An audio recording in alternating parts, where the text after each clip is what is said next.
नमस्कार लाडक्या बहिणींनो. लाडकी बहीण योजनेबाबत एक अशी अपडेट समोर येत आहे जी फार कमी लोकांना माहिती आहे. मित्रांनो, सरकारकडून काही नियमांमध्ये सायलेंट चेंज करण्यात आला आहे अशी चर्चा आहे. म्हणजे मोठी घोषणा नाही, पण प्रोसेसमध्ये बदल झाले आहेत. आता पेमेंट देण्यापूर्वी लाभार्थ्यांची माहिती पुन्हा क्रॉस चेक केली जात आहे. यामध्ये विशेषतः आधार डिटेल, बँक अकाउंट स्टेटस आणि कुटुंबाची माहिती ही सगळी माहिती व्हेरीफाय केली जात आहे.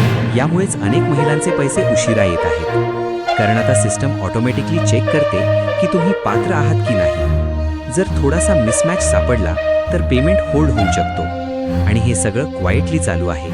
त्यामुळे अनेकांना वाटतं की योजना बंद झाली आहे, पण खरं असं नाहीये. योजना सुरू आहे, पण प्रोसेस बदलली आहे. मित्रांनो, आता फक्त अप्लाय करून चालणार नाही. माहिती बरोबर ठेवणं, नियमित चेक करणं, अपडेट्स फॉलो करणं हे खूप गरजेचं आहे.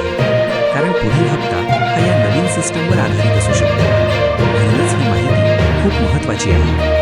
ही व्हिडिओ शेवटपर्यंत पाहिल्याबद्दल धन्यवाद. आणि अशाच हिडन अपडेट्ससाठी सबस्क्राईब करा.